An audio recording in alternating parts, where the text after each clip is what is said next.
할렐루야. 9월 8일 화요일 창세기 41장 37절로 57절 말씀. 바로와 그의 모든 신하가 이 일을 좋게 여긴지라. 바로가 그의 신하들에게 이르되 이와 같이 하느님의 영에 감동된 사람을 우리가 어찌 찾을 수 있으리요 하고 요셉에게 이르되 하느님이 이 모든 것을 내게 보이셨으니 너와 같이 명철하고 지혜 있는 자가 없도다. 너는 내 집을 다스리라. 내 백성이 다 내 명령에 복종하리니 내가 너보다 높은 것은 내 왕자뿐이니라. 바로가 또 요셉에게 이르되 내가 너를 애굽 온 땅의 총리가 되게 하노라 하고 자기의 인장 반지를 빼어 요셉의 손에 끼우고 그에게 세마포 옷을 입히고 금사슬을 목에 걸고 자기에게 있는 버금수레에 그를 태우매 무리가 그의 앞에서 소리 지르기를 엎드리라 하더라. 바로가 그에게 애굽 전국을 총리로 다스리게 하였더라. 바로가 요셉에게 이르되 나는 바로라. 애굽 온 땅에서 내 허락이 없이는 수족을 놀릴 자가 없으리라 하고 그가 요셉의 이름을 사브낫 바네아라 하고 또 온의 제사장 보디베라의 딸 아스낫을 그에게 주어 아내로 삼게 하니라. 요셉이 나가 애굽 온 땅을 순찰하니라. 요셉이 애굽 왕 바로 앞에 설 때 30세라. 그가 바로 앞을 떠나 애굽 온 땅을 순찰하니 7해 풍년에 토지 소출이 심히 많은지라. 요셉이 애굽 땅에 있는 그 7년 곡물을 거두어 각 성에 저장하되 각 성읍 주위의 밭의 곡물을 그 성읍 중에 쌓아두매 쌓아둔 곡식이 바다 모래같이 심히 많아 세기를 그쳤으니 그 수가 한이 없음이었더라. 흉년이 들기 전에 요셉에게 두 아들이 나되 곧 온의 제사장 보디베라의 딸 아스낫이 그에게서 낳은지라. 요셉의 그의 장남의 이름을 므낫세라 하였으니 하나님이 내게 내 모든 고난과 내 아버지의 온 집 일을 잊어버리게 하셨다 함이요 차남의 이름을 에브라임이라 하였으니 하나님이 나를 내가 수고한 땅에서 번성하게 하셨다 함이었더라. 애굽 땅에 7해 풍년이 그치고 요셉의 말과 같이 7해 흉년이 들기 시작하매 각국에는 기근이 있으나 애굽 온 땅에는 먹을 것이 있더니 애굽 온 땅이 굶주림에 백성이 바로에게 부르짖어 양식을 구하는지라. 바로가 애굽 모든 백성에게 이르되 요셉에게 가서 그가 너희에게 이르는 대로 하라 하니라. 온 지면에 기근이 있음에 요셉이 모든 창고를 열고 애굽 백성에게 팔세. 애굽 땅에 기근이 심하며 각국 백성도 양식을 사려고 애굽으로 들어와 요셉에게 이르렀으니 기근이 온 세상에 심함이었더라. 애굽의 총리, 온 세상의 구원자. 요셉의 비범함과 명철함에 바로와 모든 신하가 놀라며 그가 이 일의 적임자라고 입을 모읍니다. 이에 요셉은 왕 다음의 권세를 지닌 총리가 되어 왕에게 제시한 정책을 실천합니다. 하나님은 어떤 분이십니까? 애굽 온 땅을 넘어 온 지면과 온 세상을 구원하기 위해 요셉을 사용하십니다. 이로써 땅의 모든 족속이 복을 얻을 것이라는 아브라함의 언약이 부분적으로 성취됩니다.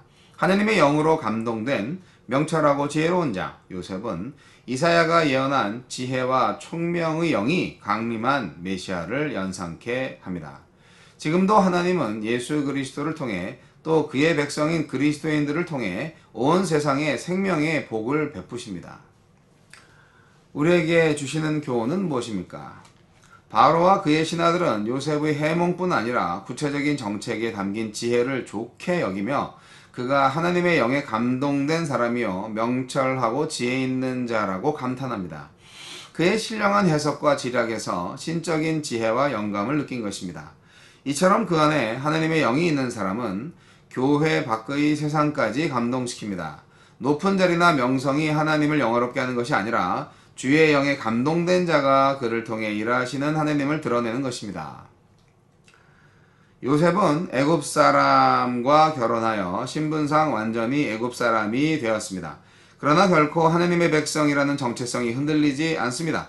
그는 두 아이의 이름을 히브리식으로 짓고 아이들의 이름을 부를 때마다 하나님의 인도하심을 고백하며 현재의 자리가 애굽의 은혜에서 비롯된 게 아니라 하나님의 은혜 때문임을 기억합니다.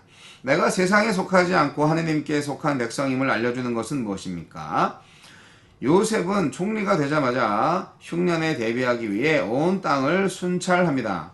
하나님이 보여주신 장래의 일을 아는 것에서 그치지 않고 현 상황에 적극적으로 적용하여 행동합니다.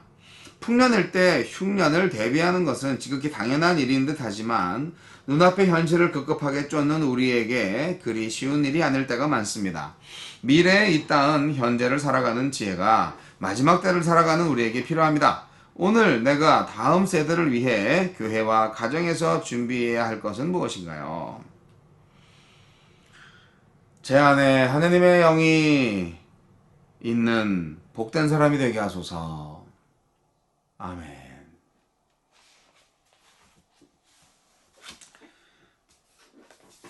애굽의 술객이나 박사들과는 달리 꿈을 아주 명쾌하게 해석을 한 요셉. 완전히 스타가 됩니다. 그리고 가장 좋았던 것은 그 꿈을 제대로 해석을 했다는 것에서 그치지 않고 대책을 마련했다는 것이잖아요. 예, 그에 대한 대비책까지 마련해 주시는 요셉님한테 아주 바로와 온 신하가 그냥 탄복을 합니다. 그래서 즉시 애굽의 총리로 임명되는 역사가 일어납니다. 사실 이것은 오래전에 요셉한테 주신 하나님의 꿈이었죠. 그게 구체적으로 현실화되고 있는 그런 과정인 거고요. 그 결정적인 성취가 7년 대흉년으로 말미암아서 이제 완성해 나갈 것을 우리는 알고 있습니다. 요셉은 정말 이 고난을 축복으로 이렇게 바뀌어지는 역사를 정말 잘 체험한 사람입니다.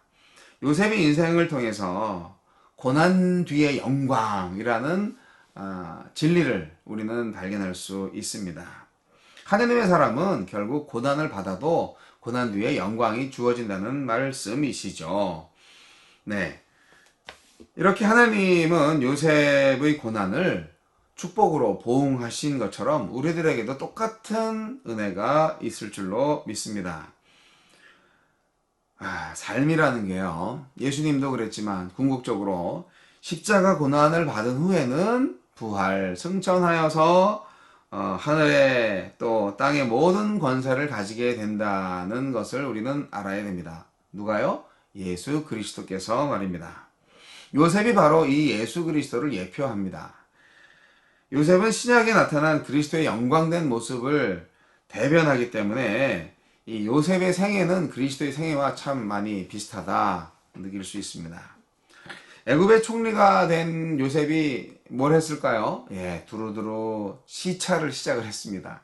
일을 참 잘하는 사람이에요. 7년 대풍년과 7년 대흉년을 이제 어떻게 준비할 것인가 그렇게 연구를 하고 지혜롭게 국사를 처리해 나갔죠. 실제로 요셉이 해몽한 대로 처음 7년은 대풍이 왔고요. 그 다음에 그 대풍 때에 이제 곡식들을 잘 저장해 놓고 있는 광경을 우리는 본문을 통해서 읽었습니다. 그리고 이제 7년 대흉년이 시작이 되니까 이제 요셉이 비축해 두었던 식량을 백성들한테 나누어주는, 뭐 그냥 나눠주는 건 아니고 돈 받고 파는 그런 경영을 잘 해 나가고 있는 모습이 보입니다. 그 당시에 이 7년 대풍년과 7년 대흉년을 아는 나라는 이집트밖에 없었습니다. 요셉 덕분이었죠. 결국 요셉을 통한 하나님의 역사였죠. 그래서 그 지역의 모든 세계 만민들이 식량을 구하기 위해서 이집트로 몰려듭니다. 얼마나 멋진 일인지 모르겠습니다. 하나님께서 누구와 함께 하시느냐, 하나님께서 어떤 지도자와 어떤 나라와 함께 하시느냐를 우리는 알면 참 좋겠죠? 네. 애굽으로 많은 사람들이 몰려듭니다. 그래서 요셉은 그야말로 그들을 먹여 살리는 구원자로서 역할을 하게 됩니다. 이게 나중에 이제 요셉의 가족도 가나안에서 불러들이게 되고 또 여러 가지 면에서 요셉이 예수 그리스도의 예표임을 알게 해줍니다. 근데 이 요셉은요, 어쨌든 또 인간이잖아요. 애굽 총리로서 생활하면서 결코 잊어버리지 않았던 한 가지가 있습니다. 그것은 이 태양신을 숭배하고 바로를 숭배하고 온갖 우상 숭배가 난무한 이집트에서 요셉은 하나님을 믿는 신앙생활을 절대 게을리하지 않았다는 사실, 굉장히 중요한 사실입니다. 사실 이집트에게 지금 이렇게 복을 주시는 이유가 하나님께서 요셉을 보냈기 때문이고 요셉을 통하여서 그 일을 이루시기 때문에 덩달아서 이집트라는 나라와 바로와 그 밖에 이집트에 사는 모든 사람들이 복을 얻는 거잖아요. 결국 하나님 덕분인데, 그렇죠?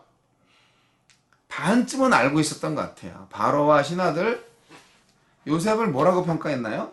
네, 요셉을 하나님의 영이 내린 사람, 하나님의 신이 들린 사람이라고 그렇게 인정을 했죠. 물론 이제 그 이집트 사람들은 여러 신을 섬기기 때문에 그 하나님이 여러 하나님이죠. 하지만 여하튼 하나님의 영에 감동한 사람으로 탁 인정을 한 거예요. 우리가 세상 사람들한테 정말 진짜 목사님 같으시네요. 정말 당신은 기독교인이시군요. 정말 하나님의 영이 충만하시네요. 이런 얘기를 불신자들한테 들을 수 있으면 얼마나 좋겠어요. 이 시대 요셉은 바로 그런 인물이었다는 사실입니다. 우리가 하나님의 영에 사로잡히면 불신자들한테도 인정받고 존경받고 그들을 지휘할 수가 있어요. 그게 정말 하나님이 주신 지혜를 통하여서 이루어지는 역사잖아요. 우리가 그걸 믿어야 됩니다. 오늘 말씀을 통해서 또 부연적으로 알 수 있는 교훈은, 우리가 뭐 내일 일은 남 몰라요, 하루하루 살아요, 이런 간증도 있지만 일반적으로 성도들은 항상 성실하게 미래를 준비하는 지혜가 필요하다는 것도 또한 알게 됩니다. 곤궁한 때를 위해서 성도가 미리 준비를 해야 되는 지혜가 필요한 거죠. 성경 마태복음 6장 19절에는 너희를 위하여 보물을 땅에 쌓아두지 말라. 거기는 좀과 동록이 해하며 도적이 구멍을 뚫고 도둑질하느니라. 이렇게 말씀되어 있어요. 마태복음 6장 34절에는 내일 일을 위하여 염려하지 말라. 이렇게 얘기를 했죠. 그런데 이걸 문자 그대로 받아들이고 오늘 먹고 마시고 다 해버리고 내일 쓸 것을 남기지 않는 그런 한탕주의로 사시면 곤란합니다. 그건 하나님이 원하시는 게 아니에요. 방금 말씀드린 마태복음에 나타나 있는 이 진리의 말씀을 그렇게 오해하시면 절대 안 돼요. 이 말씀은 종말론적인 삶을 현재화해서 항상 하나님을 의식하며 살라는 교훈이지, 미래의 삶을 전혀 계획하지도 않고 아무런 꿈과 희망 없이 막 살으라는 얘기가 절대로 아닙니다. 물질이 풍부할 때 앞날을 대비하고 저축하시고 저장하시고 나쁜 때가 올 것을 준비하시는 지혜가 필요해요.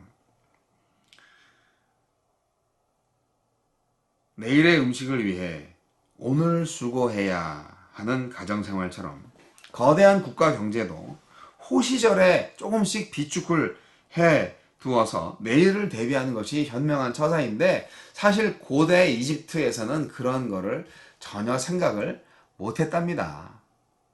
네. 근데 요셉이 신통방통 그러한 지혜를 모아서 이집트는 물론이고 그 당시 전 세계를 구원하게 된 것입니다. 많은 사람들이 배고파 죽겠다고 어떻게 해야 되냐고 바로 왕한테 가서 이제 애걸복걸하면 바로는 요셉한테 가시오. 그렇게 얘기하잖아요. 네. 요셉은 만인의 기근을 해결할 수 있는 그 당시 유일한 인물이었습니다. 인간이 영을 살주기 위해서는 오직 예수 그리스도 앞으로 나아가야 합니다. 예수님은 자기 앞에 나오는 모든 영적으로 굶주린 사람들을 풍성하게 배불리 먹이실 겁니다. 하늘 양식, 생명의 떡을 주실 분이 바로 예수님이라는 사실 잊지 마시고, 우리가 이 세상을 살아나가면서 힘들고 배고프고 그러면 먼저 예수님을 찾아야 합니다. 여러분, 영육간에 강건하시길 바라고요. 환난 중에 보호하시는 하느님을 찬양합니다. 그리고 고난 뒤에 반드시 축복이 온다. 그러한 믿음으로 오늘의 고난을 잘 견뎌내시기를 바랍니다.